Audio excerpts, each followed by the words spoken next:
I'm back. Nick Lott Show, Spreaker Web Radio, first week of college football. Got a lot to talk about, so without further ado, some big games on tap this weekend, some big news in regards to Johnny Manziel. Came out today, this afternoon, Johnny Manziel has been suspended for the first half against Rice. So, Rice returned 17 starters, offense and defense, but their two best players on defense are out, and with Johnny Manziel being suspended in the first half, they're going to have to turn to either a true freshman, Kenny Hill, or Matt Jokel, who has taken 13 or 14 snaps in his college career. And without Johnny Manziel, I mean, you lose a leading rusher in the SEC. I mean, it's only for a half, so he can come in the second half, do his thing. But Rice really isn't a team to sleep on because, I mean, they have talent. They've made it to a bowl game the past 2 years. They've won their bowl games the past 2 years. Granted, they weren't playing Texas A&M, but I think if A&M were to come out flat in the first half without Johnny Manziel on offense, I think Rice could surprise some people. I definitely expect A&M to win this game, but I honestly could see it going either way. I mean, crazier things have happened in week one of college football. I remember a couple years back, James Madison beat Virginia Tech, and Virginia Tech was playing at home, and they were in the top 15 in the country. So, I mean, you can never be too sure until the helmets and pads come on, but living in College Station, everybody's pumped up about Johnny Manziel. They're saying, oh, he's going to win another Heisman. And then the preseason, like, all SEC team came out earlier last week, and everybody was upset that Johnny Manziel was the second-string quarterback behind Aaron Murray, and then A.J. McCarron fell later down that list in third. And I'm going to get into Aaron Murray and A.J. McCarron later in the show. I think they're both underrated quarterbacks that don't get the credit that they deserve.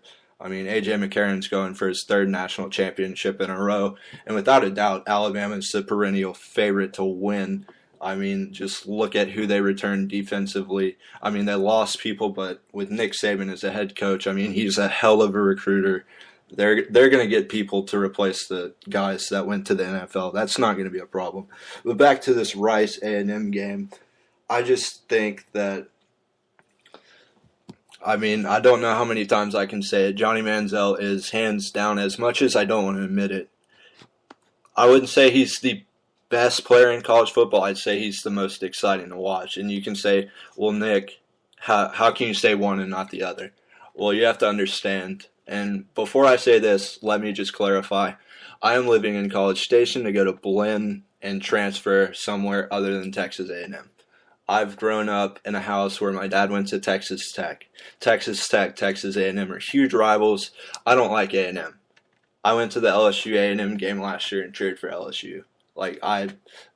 For whatever reason, I've just grown up hating A&M, and I know that's the wrong thing to say in College Station. I've gotten in some trouble with friends on Facebook about saying some stuff about A&M last year. And speaking of A&M last year, I mean, when I did my show with Armando, we predicted them to go 6-6, but we thought Arkansas was going to be good. They ended up being absolutely awful. I think they only won 4 games.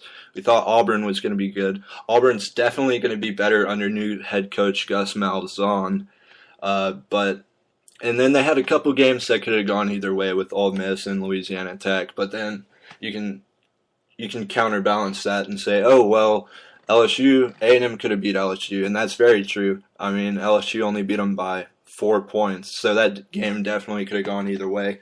But that was really the only game last year that Johnny Manziel didn't show signs of excellence. I think LSU held him to 29 rushing yards and made him throw 3 interceptions. But that's all last year. College football starts Thursday, tomorrow. I'm pretty excited. If I were to give a prediction for this game, without Johnny Manziel playing in the first half, Rice's defense, I think on average last year they gave up 35, 37 points, something like that. And they aren't used to facing teams in the SEC. I definitely think if A&M comes out hot and guns blazing, even with either a true freshman or a redshirt sophomore quarterback, it could get pretty ugly. I like A&M to win, but like I said earlier, you never know. I mean, Rice could come out and have the game of their life. And that's what makes sports so hard to predict. All right. That's enough A&M talk for me. I already said that I hate them a lot, so I don't really like talking about them. So I will take a quick break, and I will come back and I will talk about something that I love to talk about. I'm probably going to spend 10, 15 minutes on this next segment. Texas Tech takes on SMU later in the week on Friday. That's at 7 on ESPN. We'll be right back. Nick Lott Show, Spreaker Web Radio. Be right back.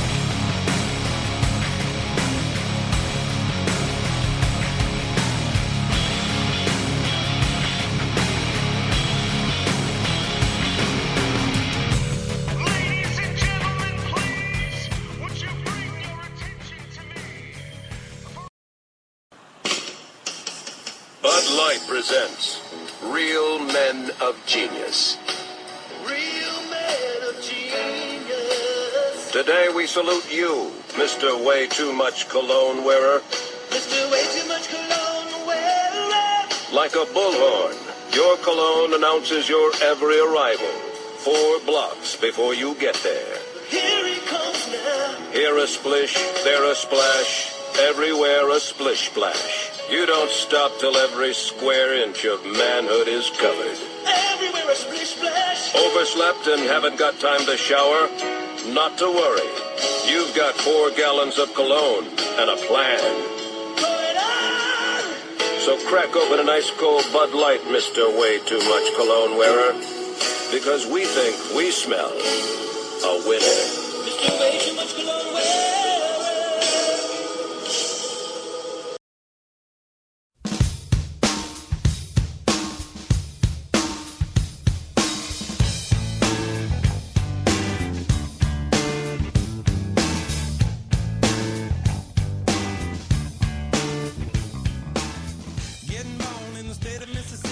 Back on the Nick Lott Show, Spreaker Web Radio.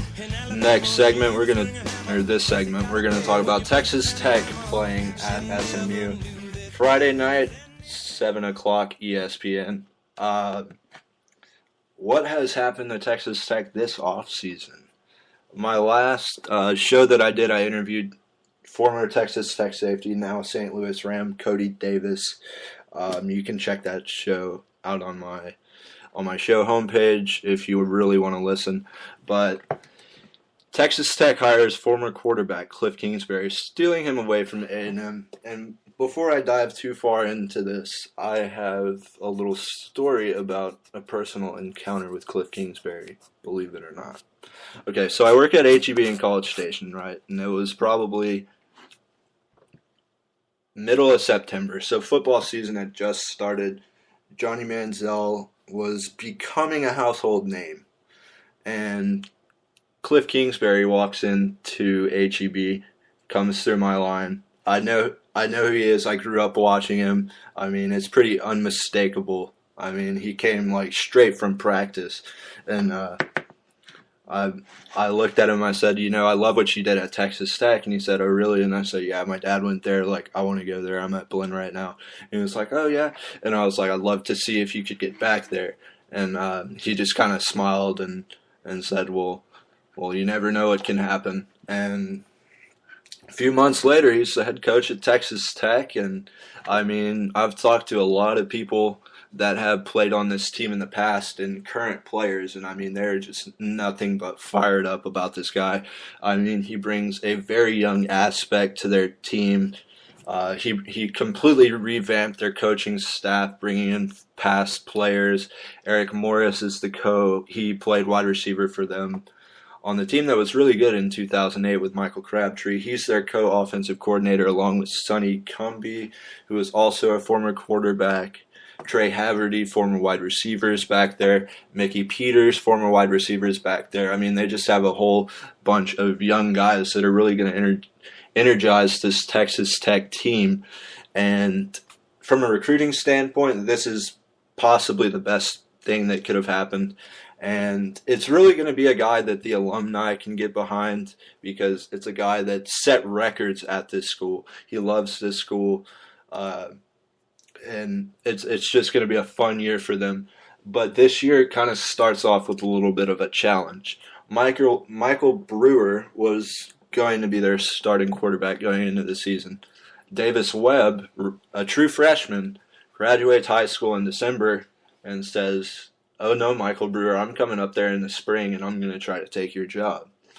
And so they had a intense battle all spring and fall camp. Well, Michael Brewer just re-injured his back a few weeks ago, so he's not going to be able to play against SMU. So they have not named a starter for this game on Friday, 2 days away. But I kind of think it will be Davis Webb. He's gotten more reps in practice. It's either Davis Webb or Baker Mayfield to start. And, I mean, even with a true freshman, he's been there. He was there in the spring, so he's had time to build some chemistry with his receivers. And I think David, from what I've heard about him, I watched some highlights. He's pretty sick. He can throw and he can run. And in past years, especially even when Kingsbury was there, Kingsbury, B.J. Simmons, Cody Hodges, Graham Harrell, those were all pocket guys. And with Davis Webb being mobile, I'm not going to compare him to Johnny Manziel because that's just a totally different argument there.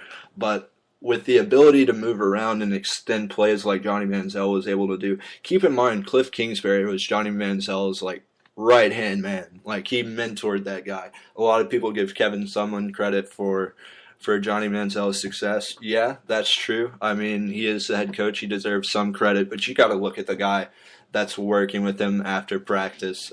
Former quarterback, set numerous records at Texas Tech, like I've already said. So I'm really excited to see what Cliff in. It's going to be interesting to see if Davis Webb has a good first couple of games and then Brewer gets back in the lineup, what they're going to do. I think they'd still lean towards Davis Webb. But from what I've seen from both these guys are good, Michael Brewer and Davis Webb. Michael Brewer is also mobile. He played at Lake Travis in high school, won a state championship there. I'm just really excited for Texas Tech to get their season rolling. Worst case scenario, I see them going 6-6, and that would be absolute worst case scenario because I mean, I can legitimately see them winning 8-9 games just because I mean, like I said, they're returning 15 starters, 6 offensive, 9 defensive. Their defense for a while. Granted, they had a huge slump at the end of last season. I think 5 weeks into the season, Texas Tech, and you're going to laugh at me when I say this, they were statistically the best defense in the nation. That's better than Alabama. That's better than Georgia. That's better than LSU. Obviously, that didn't hold up, but that just goes to show you they have some talent on defense. I mean, people laugh when people say, "Oh, there are some good defenses in the Big 12," but with the conference that's so filled with high-powered offenses, it's hard for you to play defense when you're giving up. Just look at Baylor and West Virginia last year, 70-63. I mean, absolutely, defense. It's just not a defensive conference. And then you go a little bit to the east, you get in the SEC. That's all everybody talks about: defense and running game and pro-style offense. And that just goes to show you how much the game has evolved. And really, the first team to do an air raid was Texas Tech in the early 2000s when Mike Leach got there, and Cliff Kingsbury was the first quarterback that was throwing for over 5,000 yards a year. And the thing I didn't like about that whole these quarterbacks, they obviously have talent. Cliff Kingsbury spent some time in the pros. Seth Dagey, quarterback